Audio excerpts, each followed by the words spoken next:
এবার মিলন পর্ব। মিলন পর্বটা ধরেছেন সাহিত্য থেকে। রাত্রি দ্বিপ্রহর, 3 ঘন্টায় 1 প্রহর, 6 ঘন্টায় 2 প্রহর, মানে 12টা। একটা পাকা বাড়ির দোতলার উপরে এক রমণী শয়ন কক্ষে শয়নে রয়েছেন।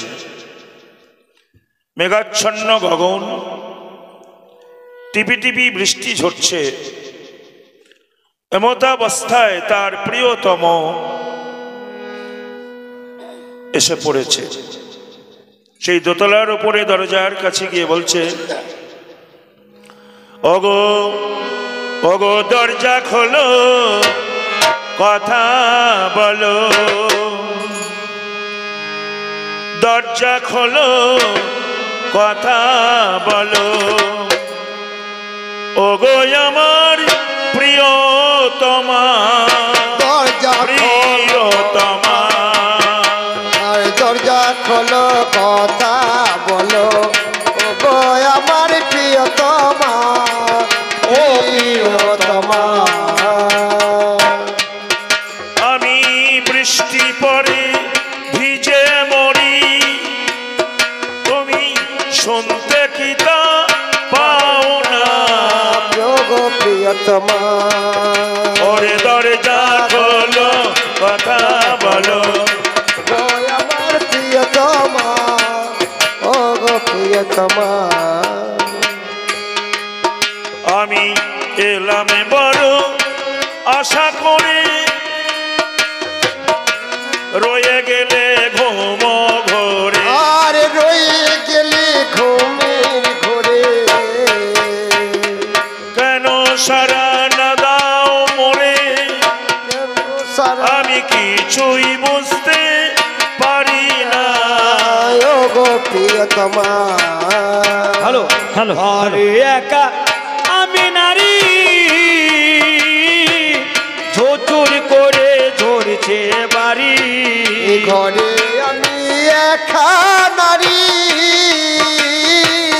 কেমন করি দেখতে নারী। আমি একা ঘরে নারী, ঝুঝুরি করে ঝরছে বাড়ি। বাইরে কি আমি যেতে পারি? এখন রাত্রি হলো ভারী, বাইরে আমি যাব না। কোনো কথা বলো। দেখো, আমি তোমাকে প্রিয়তমা বলে সম্বোধন করেছি। ভালোবাসার মানুষের কণ্ঠস্বরে বুঝে নিতে হয় সেই মানুষটাই হবে। কোন কবিয়াল যখন আমাদের ফোন করে, হ্যালো বলার সঙ্গে সঙ্গে বুঝতে পারি অমুকজন ফোন করছে। তাহলে এতদিন তোমার সঙ্গে এতদিনের মেলামেশা সবে হলো ওই আশা। আর এতদিনে মেলামেশা সব হলো ওই আশা। আমার মিটল না কোনো পিপাসা, আমাকে মা দেবে সান্ত্বনা। দরজা খোলো, কথা বলছে বহুদিনের মেলামেশা তোমার ঘরে বেঁধেছিলাম ভালোবাসার বাসা, আজকে তুমি করছো নৈরাশা। আমার কিন্তু সত্যি করে আছে একটা ভালোবাসা, কিন্তু আমার যে ভালোবাসা জানেন, তার গলা যেন মনে হচ্ছে খাঁটি কাঁসা, আর এর গলা শুনে মনে হচ্ছে যেন বুড়ো হাসা, গলা করে ফাঁসা। আমার যে জন ভালোবাসা, গলা ছিল তার খাঁটি কাঁসা। আমার যেজন ভালোবাসা, গলা ছিল তার কাটি কাঁসা। তোমার কেন গলা বসা, গলা যেন তোমার ফাঁসা ফাঁসা, যেন মনে হয় ডাকছে হাসা। বুঝতে পারি না তোমার ভাষা, সন্দেহ দূরে হলো না। কে গো তুমি? ও কণ্ঠস্বরটাও বুঝতে পারছে না, কারণ কণ্ঠস্বরটা বসে গিয়েছে। কণ্ঠস্বর বসে যেতে পারে, বসে গেলেও খানিকটা ইঙ্গিত তার থেকে পাওয়া যায়। তবে তোমাকে দরজা খুলতে হবে না, দেখো জানলার কপাট খুলে দেখতে পাবে নয়ন মেলে। আর দেখো জানলার কপাট খুলে দেখতে পাবে নয়ন মিলে। ওরে নাও নাই এসে বুকে তুলে আমি আর দাঁড়াতে পারি না। দরজা খোলো কথা বলো। তো একবারে হোসকানা। ভালোবাসার অন্ধকার কি হয়ে জানেন? দিশেহারা, আত্মহারা, পাগলপাড়া, একবারে বিভরা হয়ে গেছে। আচ্ছা বলুন, বৃষ্টি পড়ছে, এখনকার দিনে কারেন্ট আছে, তখন তো কারেন্ট ছিল না। বৃষ্টিতে ঘরের প্রদীপ নিভে গেল, চারিদিকে আধারে ঘনালো। ঘরের প্রদীপ নিভে গেল, চারিদিকে আধারে না। আমি কেমন করে দেখব বলো, চারিদিকে যেন ঘন কালো, ঘরে নাই কোনো আলো, আধারে দেখে চেনা যায় না। কে গো তুমি? ও অন্ধকার। তখন ছিল প্রদীপের আলো, তা প্রদীপটা বোধহয় নিভে গিয়েছে। হ্যাঁ, তা আলোটা জেলে নাও। আমার কাছে তো একটা দেশলাই কাঠি আছে, ঠোলটা নেই। ঢোল তোমার ঘরে কি ঠোল আছে? ব্যাপারটা কি দেখেন, কিরকম ভগবানের একটা পরিহাস না। ওর কাছে সেই কাঠিটা আছে, সেই মাথায় একটা বারুদ লাগা থাকে, একটা মোটা এই ঠোলটা নেই। কাঠি আছে, ঠোল নাই। কিন্তু কি করবো জানেন, ঠোল তোমার আছে বৃষ্টি কি? ঠোল ভিজে গেছে, জানাই আমি তোমার কাছে। ওরে জানাই আমি তোমার কাছে। বৃষ্টিতে ঠোলটা ভিজে গিয়েছে, চলবে না। ভিজে কাছে যায় তবে তো বুঝবা, এখন তো দেখো নি, না দেখি ভিজে গিয়েছে বলি ফেলছো। বেশ, তুমি এটাকে একটু হা দিয়ে নাও, হা হা হ্যাঁ মেরে বগলে ভরে রাখো, হ্যাঁ, গরম হয়ে যাবে। তখন তোমার ঠোলে আমার কাঠি করে নেবে ঠোকা ঠোকি। আর তোমার কোলে আমার কাঠি করে নেবে টোকা টুকি। হয়ে যাবে চকমকি, তোমার আলো জ্বলবে দেখো না। দরজা খোলো, কথা বলো। ভাষায় কি বলবো, ভিজে ঠোল আর ভিজে কাঠি যতই করেন ঘষা ঘষি, মোম ছেড়ে যাবে তা আগুন জ্বলবে না। ঠোলটা ভিজে, আপনারা জানেন না নাকি? আগো বলতে পারছেন না? এই ঠোলটা আবার কি করে ভিজলো? তুমি তো ঘরে ঢোল আছো। কি করবে তুমি জানো? 3 দিন ধরে বৃষ্টি পড়ে, ওরে ঠোল ভিজে গেছে এই না ঘরে। ও, হ্যাঁ, 3 দিন। বাইরে জল পড়া দেখে ঠোল ভিজে গিয়েছে। হ্যাঁ, তা কাজ করো, তাহলে আলো জ্বালা তোমার ভাগ্যের হলো না। না না হবে না, তাহলে আমি কি বাড়ি পালাবো? না পালাতে হবে না। যদি আমার ভালোবাসা হও, কোনো একটা প্রমাণ জানাও। আর যদি আমার ভালোবাসা হও, শোনো, প্রমাণ প্রমাণ দাও। বেশি দেবো না, রাতের বেলা তুমি দাও, একটা দেবো। সঠিক হলে হয়ে যাবে। হবে? হ্যাঁ, সঠিক হলে হবে। আমার বাবা মারা গেল, ওরে নাম বীরেশ্বর, সত্য কথা চিন্তামণি শোনো খবর। ব্রাহ্মণ জাতি আমরা, অসহ্য 10 দিনে ক্ষৌরকর্ম সেরে নিলাম অতীব যতনে। এর মধ্যে পুকুরেতে স্নান করা হলো, ওরে পচা জলে নেমে আমার গলা ধরে গেল। 11 দিনে শ্রাদ্ধ হলো, এবার ভেবে দেখা চাই, 12 দিনে ব্রাহ্মণদের যতনে খাওয়াই। ঘরের মাঝে রাধা গোবিন্দের মূর্তি আমাদের ছিল, অসৎকায় কেমন করে পূজা হবে বলো। সেই মূর্তি রেখে গেলাম চিন্তা তোমার ঘরে, ওরে যত্ন করে দেখে নাও কলুঙার ভিতরে। আমার ঘরে শালগ্রামে শিলা নাকি রয়, এই ঠাকুর জানে আরে অন্য জানে না। ঠিক বলেছ মনের কথা, আজকে তুমি রাত 12টা দূরে যাবে মনের ব্যথা। তুমি আমার গায়ের কথা, ভালোবাসার সম্বল, শীতে লাগে কম্বল। আমি তোমার কথা মেনে নিলাম, আর একটা জায়গায় আমার সন্দেহ তোমার জানালাম। বলো, রাত 12টার পরে নদীর তীরে নৌকা নাই, নাবি নাই, ভরা নদী কেমনে হলে পার। বলো বলো বলো তুমি রাত 12টার পর। ওরে পিতা যখন মারা গেল তা 10 দিনে কত লুচি পুরি খেয়ে গেল ব্রাহ্মণে গণে। চিন্তা তোমার জন্যে পড়েছিল এই তাপিত মন, তুমি না খেলে আমি করব না গ্রহণ। ওরে রাত 12টায় শয়ন কক্ষে শয়ন করতে যাই, ওরে তোমার জন্য ঘুম আসে না, কি হবে উপায়? ঝোলাই ভরে লুচি পুরি মিষ্টান্ন নিলাম, অন্ধকারে বাড়ি থেকে বার হয়ে এলাম। ফাঁকা মাঠে দিয়ে হেঁটে এলাম নদীর ধারে, মাঝি মাল্লা বাড়ি গেছে কি করিব ওরে। তরি নাই মাঝি নাই কেমনে পার হব, গগনেতে বিজুলি চমকালো তব। গলার একটা ভেলায় আমি করি দর্শন, তার ওপরে উঠে গেলাম করিয়া যতন। হস্ত দিয়ে জল ঠেলে এপারেতে এলাম, এইভাবে কষ্ট করে কাছেতে পৌঁছালাম। আজি শোনো শোনো ঠাকুর তুমি শোনো বিবরণ, আর একটা সন্দেহ হচ্ছে আমার এখন। ওরে রাত 12টার পরে আমার খিড়কি দরজা বন্ধ করা রয়, বাড়ির চারিদিকে দীর্ঘ প্রাচীর হয়। হ্যাঁ। দীর্ঘ প্রাচীর কেমন করে পার হইলে তুমি? পার হওয়ার জন্য আজি কিছু তো রাখিনি। সুন্দর কৃষ্ণ বেন্না নদীর তীরে ওই পূর্ব কোণে চিন্তামণি বাস করে, দেশের লোকে জানে। দোতলা বাড়ি, ওপর তলায় থাকে চিন্তা দেখতে চমৎকারী, চারিদিকে ঘেরা ওরে উঁচু প্রাচীর রয়। ওরে সাধারণের দ্বারা বাবা ওঠা বড় দায়।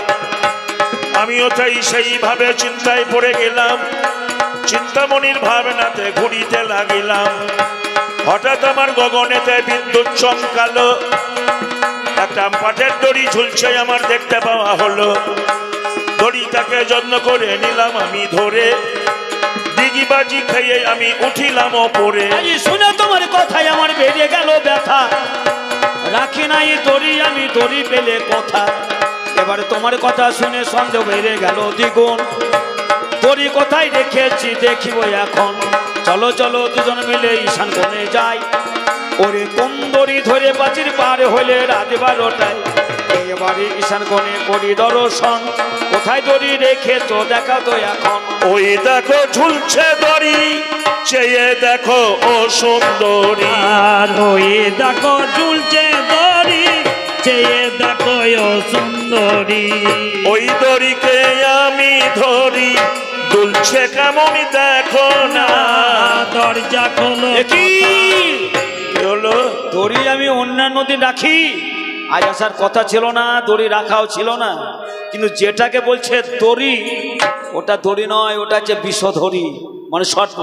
গর্তে মুখটা ঢুকিয়ে দিয়েছে, ওটা শরীরটা বাইরে ঝুলছে। বিষধর সর্প যদি গর্তে একটু মুখ ঢুকিয়ে দেয়, সারা দেহটা যদি বাইরে থাকে, আপনি যদি লেজ ধরে টানেন ছিঁড়বে তবু বের হবে না। দড়ি মনে করে ওই সর্পটা ধরে অন্ধকারে এসেছে আজকে আমার ঘরে। কি ওরে ভাবি রে বাবু যে কাল সাপ, ওরে কালসা ওরে ভাবি রে বাবু যে কাল সাপ, ওরে বাবরে বাবা ওরে কালসা, যদি করি তো তোমায় ধ্বংস, করিতে তোমায় ধ্বংস।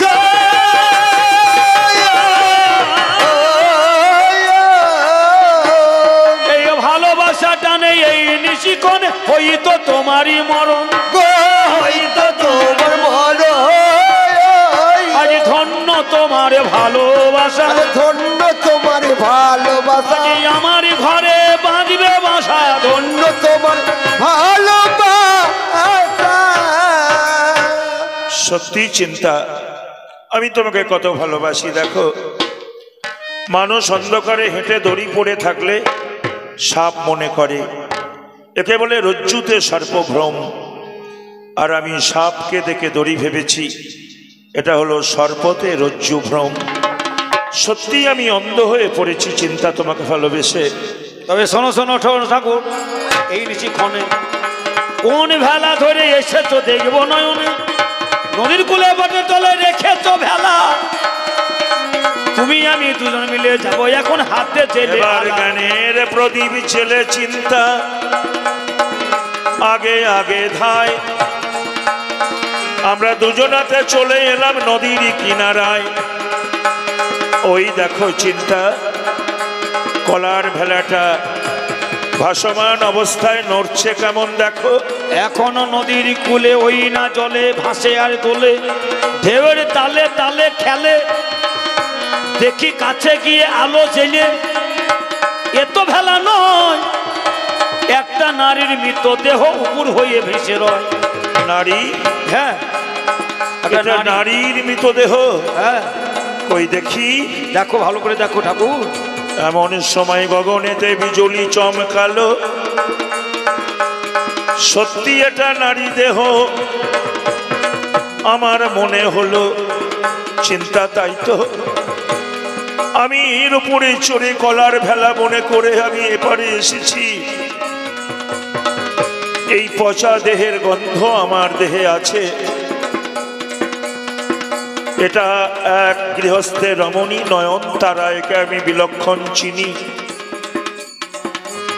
এই আত্মহত্যা করে তোমার কাছে আসার ভেলা হয়ে আমাকে পার করে দিল তবে শোনো শোনো ভালোবাসা হবে তোমার মিটবে না আশা আমার ঘরে বেদমাশা হবে তোমার নইর আশা পূর্ণ হবে না মনেরই আশা তোমার কাছে গায় ওরে শূন্য খাঁচা আছে পড়ে পানে পাখি গেছে উড়ে আর আসিবে না ফিরে শূন্য খাঁচায় এই দশা একদিন আমারও হবে ওরে পানো পাখি ফাঁকি দিয়ে একদিন উড়ে যাবে না চিন্তা তুমি ও কথা বলো না আমি তোমাকে ছাড়া বাঁচব না কো প্রাণে শেষ বেলায় এমন কথা বলছো তুমি কেন যে মনে আমাকে দিয়েছ এখন আমি তোমাকে মরতে দেব না চিন্তা আমি তোমাকে মরতে দেব না প্রেমের মরা জলে ডোবে না আমি মরে যাব কিন্তু তোমাকে আমি মরতে দেব না ঠাকুর আমার মরণ যদি নয়নে দেখতে নাহি চাও আমার কথা শুনে বৃন্দাবনে তুমি আজি দাও তোমাকে ভালোবেসে আমার পিতার জমিদারি চলে গিয়েছে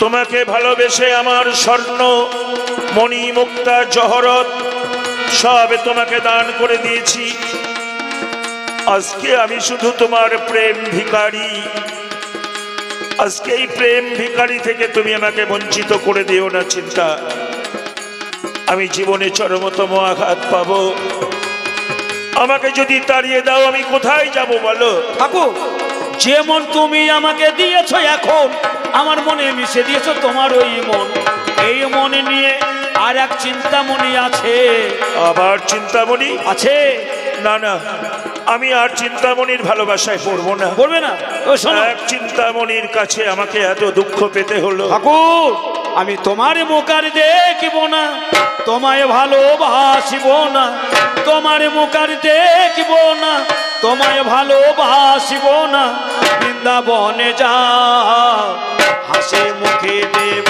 বিদায় যাও যাও যাও আমি তোমার মুখা দেখিব না তোমায় ভালোবাসিব না বৃন্দাবনে যাও হাসি মুখে দেব বিদায় যাও যাও চিন্তা তুমি আমাকে ভালোবাসার শেষ পুরস্কার দিলে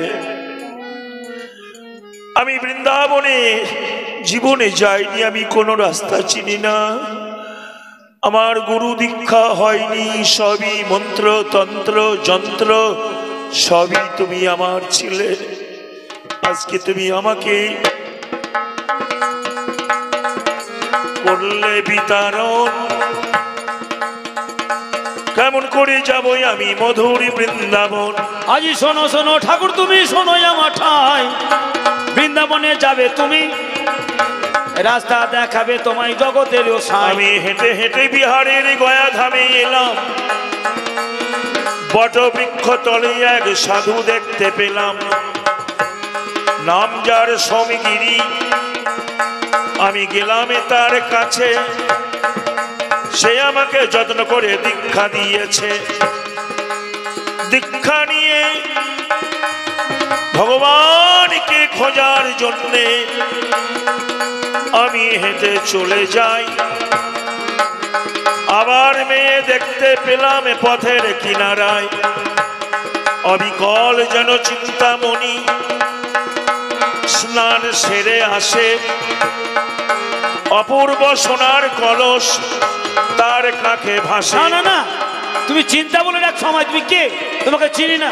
আমি হইলাম বণিকেরই রমণী, বণিকের রমণী। কলসি কাকে ফিরছি আমি এখন আমার গৃহেতে। আমি তোমার বাড়িতে একটু জল খেতে যাব। না না, তুমি আমার সেই চিন্তা। না, চিন্তা নয়, চিন্তা নয়, তোমার হলো ভুল। আজ ভুল করিলে দিতে হবে ভুলের মাসুল। বণিকের রমণী সুশীলা আগে আগে যায়, পিছু ধরে গেল ঠাকুর মহাশয়। আমি যাই আগে আগে, ঠাকুর বণিক তলে বড় পিছে। ভক্ত মানুষ, আমায় দেখতে পেল, তাড়াতাড়ি হরিণের চামড়ার আসনে পেতে দিল, চরণ দুটি ধুয়ে দিল। আমি সেখানেতে বসে ওরে বণিককে কথা বলি মনেরই হরসে, ফলমূল মিষ্টান্ন আমায় খেতে দিল।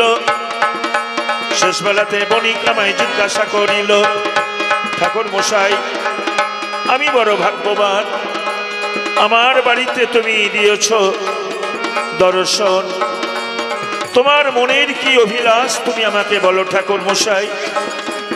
আমি বললাম, বণিক তুমি বড় ভক্ত, এই দেহের লালসায় আমি সর্বস্ব হারিয়েছি, তোমার ওই ঘরণী আমার সেই ভালোবাসা চিন্তামণির মতো দেখতে। এই দেহ একদিন সবারই পুড়ে যাবে, ছাই হয়ে আকাশে মিশে যাবে। আমি তোমার রমণী সুশীলার সঙ্গে এক রজনী যাপন করতে চাই। বণিক আমার কথা শুনে হেসে হেসে কয়, রাজি হয়ে গেল ঠাকুর মহাশয়। আমার স্বামী আমায় অনুমতি দেয়, আজকের নিশি পথিকের সেবায় তুমি যাবে। অনুমতি দিলাম তো তোমায়। বাহুডোরে সুশীলাকে করিলাম বন্ধন, একটা গোপন কক্ষে চলে গেলাম আমরা দুটি জন। সেখানেতে উজাড় করে সুশীলা সুন্দরী তার দেহ যৌবন জান করলো আমি দর্শন করি। দেখতে দেখতে আবার আমার চৈতন্য হলো, আবার এই দেহের লালসা আমার জেগে গেল। যে দেহকে ভালোবেসে বড় দুঃখ পেলাম, আবার সেই দেহের আমি লালসায় পড়িলাম। না না সুশীলা, আমি এই দেহের লালসায় আর পড়ব না। তোমার ওই মাথায় দুটো কাঁটা আছে, কাঁটা দুটি আমাকে দিতে পারো? আজি শোনো শোনো পথিক, তুমি শোনো আমার ঠাই। ওগো বেলকুড়ির কাঁটায় আছে চুলের খোপায়, আমার কাঁটা তুলে তোমায় দিলাম, তোমায় করলাম দান। এই কাঁটা রেখো জানো ওগো ঠাকুর মান। কারণ শোনো, এই মানবে কলে বরে নয়ন দুটি খারাপ মানুষের এতে সর্বনাশ করে। নয়নের দুটো দৃষ্টি শোনো বিলক্ষণ, একটা শুভ একটা অশুভ বললেন মহাজন। শুভ দৃষ্টির উদয় না হলে পায় না ভগবান, তার জন্য কাঁটায় আমি ভিক্ষা চাহিলাম। বেলকুড়ির বিবেক বৈরাগ্যের দুটি কাঁটা দিল, এবার বিল্ল ঠাকুর নিজের নয়নে বসালো। নয়ন আমার অন্ধ হয়ে গেল, আমি কিছুই নাহি হেরি। একবার আমায় দেখা দাও ওগো ব্রজ বিহারী, কোন পথে গেলে আমি তোমার দেখা পাবো?